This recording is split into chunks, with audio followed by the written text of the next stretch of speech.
Hey everybody, welcome back to the channel. This is the Headphone 2. You probably can't see it, but I'll do some B-roll where you can see it. I've been using this device for 2.5 years. I bought it in August of 2021, and almost exclusively I've used this device as my daily driver, with a few exceptions. For instance, I've gone and taken trips and I've put my SIM card into smartphones.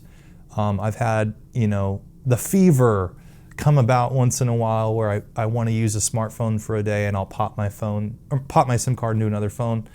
And so I just want to be honest with you that that urge to use a smartphone and all of the comforts that come with that sometimes sprout up. And so I find myself using a smartphone from time to time. But this phone is a wonderful device. It does all of the main things well, and when I say main things, I mean call and text. But it definitely is not for the faint of heart. This phone is for people that want to intentionally take a different direction with their daily use with technology and want to cut back on their screen time and their endless doom scrolling and just the infinite feeds that just keep happening in our lives. This phone kind of takes a different approach from that and with that idea. If you aren't familiar with this device already, then here it is. It's a credit card size device. It calls and texts, it uses an e-ink display.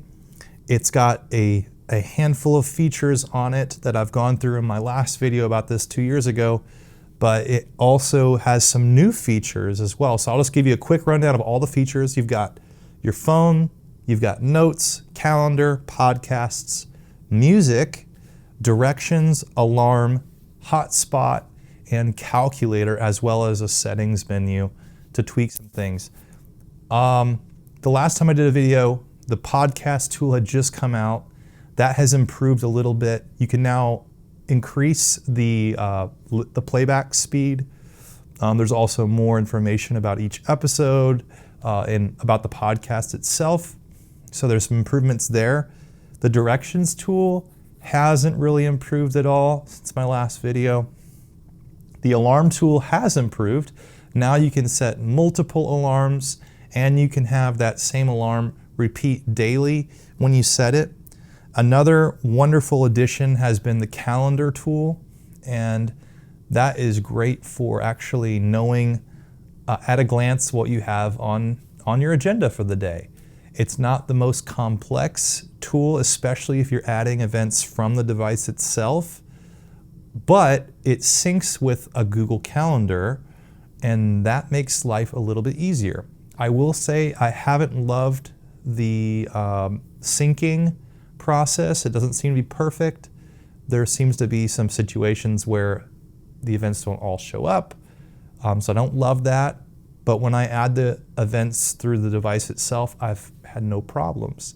So I would love to see Headphone team add a layer in the dashboard where you could just add events manually from that screen versus inputting on the device itself, which is a little bit challenging. Another new addition since we last did a video is the notes tool, and that's been great to jot down grocery lists, to-dos, things like that, or just make a note of my day or type up a note and then pull it up and export it as a text file.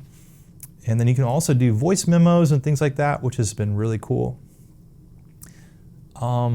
My specific device, one thing that sucks about it is the headphone jack. The headphones still work when I plug it in, but if I'm using like some Apple earbuds or anything like that, the microphone connected no longer works on this. But that's just my device from dropping it. I drove over this with a car and the phone still worked. I can't really believe how durable this device is. So durability, it's held up really well. I've dropped it a bunch. It's been thrown around and it's really held up well. You can see some of the scratches on the device. But I've really enjoyed using the device. I really wish there was USB-C charging versus the USB type micro USB or whatever it is.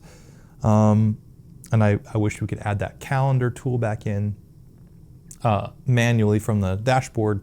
But other than that, it's a great device. I recommend it still.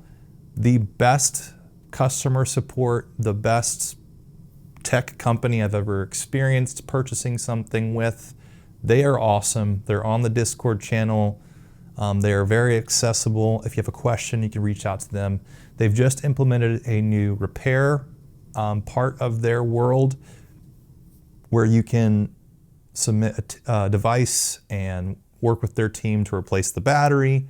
So the longevity of this device should be even longer, which this phone came out in 2018, I believe. So the longevity of this device is very amazing, and they're always updating, always making new improvements. And this phone really is for the person that wants to care more about their time. For me, I don't want the people in my life, the little people, the children, to be influenced by me being on my smartphone too much. I want to set a better example, and I'm not great at this. I'm constantly on devices and tech, and I'm trying to break away from that. There's different things that I've done to improve in that, but I'm still a work in progress. So overall, I've loved the Light Phone 2. I think it's a great device for anyone out there that wants to be more intentional with their time. You do pay a premium. It's $300 brand new, but I think the value that you get is there. And I'm really all about supporting companies that are doing the thing, that are supporting their customers, but then also they pay their employees. So I know there's gonna be comments about just get a whatever from wherever. And I'm more and more drawn to companies that have a more sustainable and intentional business model, and the Light team definitely checks that box. So yeah, a couple things of improvement still is I think the directions could be better, and I would love to see the calendar tool improve. So those are my two things that I would love to see improve on the Light Phone. And yeah, have a great life. Be blessed. I'll see you next time.